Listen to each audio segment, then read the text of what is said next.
Sally Frank, class of '80, came back to Princeton this past February.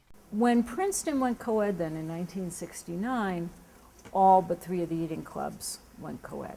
Ivy, Tiger, and Cottage did not. She was here to talk about the historic lawsuit she filed when she was an undergraduate. It took Frank 11 years to win her case to force those last 3 eating clubs to go co-ed. But in the meantime, she became renowned here for her brand of feminism, and her actions ultimately transformed social life at Princeton. It was pretty isolating and at times scary. Despite Frank's legacy, only 8 people showed up to hear her speak, which raises the question, are Frank's lessons still relevant today? I celebrate the fact that Sally Frank had the courage and the gumption to fight back at the system. Princeton's first female president, Shirley Tillman, is certainly part of that system now.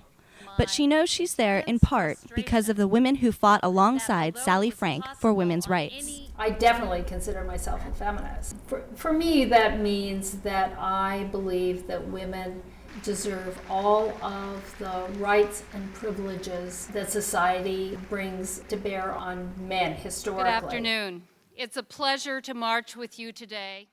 The library is very, very historic. Allison Wood wasn't born when Frank filed her lawsuit. Today, she is vice president of the University Cottage Club, one of the very clubs Frank was fighting to get into. That doesn't mean Allison approves of her tactics. Sally Frank is a perfect example of the bad side of feminism at work for me, because her message was expressed in a negative way by kind of hurting a lot of other people. I mean, like, suing isn't necessarily the way to get what you want, and it's certainly not going to leave a good taste in anyone's mouth.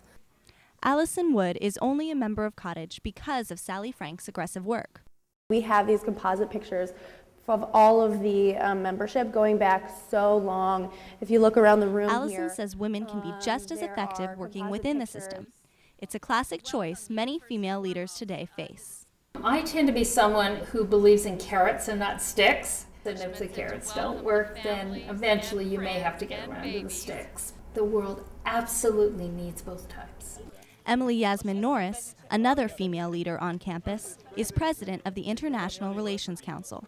She believes her maternal qualities helped her campaign against 2 male candidates. I have to say I used the fact that I was female to my advantage, you know. I tried to be as friendly and as warm as possible, as well as, you know, strong.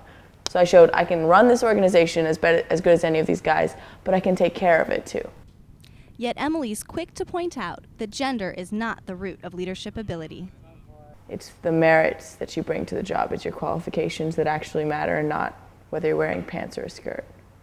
me personally, I feel like I'm strong enough, confident enough, and assertive enough to really be on par with men. I think I can be intimidating to men. Perhaps Allison's giggle suggests that it's still uncomfortable to be intimidating to men in today's world. This balancing act between femininity and strong leadership can take its toll. It's really hard to be hardworking and ambitious and feel like sometimes you have to be be perceived as a mean girl or too intense, whereas guys would be, applauded for the same behavior. They're being called, cold, and they're being called mean, and they're getting in trouble for what men are being praised for. I think most of them realize that, they're doing it for their daughters. They're doing it for the younger generation of women, so that when they get to these positions, they'll actually be valued for who they are and not what they are. But how can women pave the way in the workplace for their daughters if they've gone off to raise them? This is another challenge for today's working women. You cannot be a mother without it impacting your career.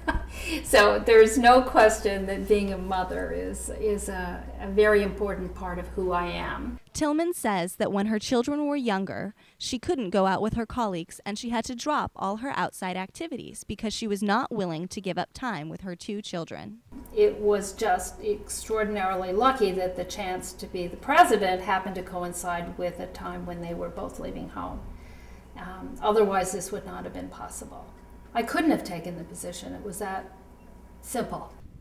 Young women on campus are well aware of the family-work balance they'll have to face in the future. It's really this this internal struggle between being a really successful, ambitious person, smart, talented, successful, and being a great mom, which is also really, really important, and to me is the ultimate goal in life, and it supersedes all, career ambitions. When Sally Frank was here this winter, she took her family on a walk past the eating clubs. Although Frank never got to join a co-ed club herself, her daughter will have the chance.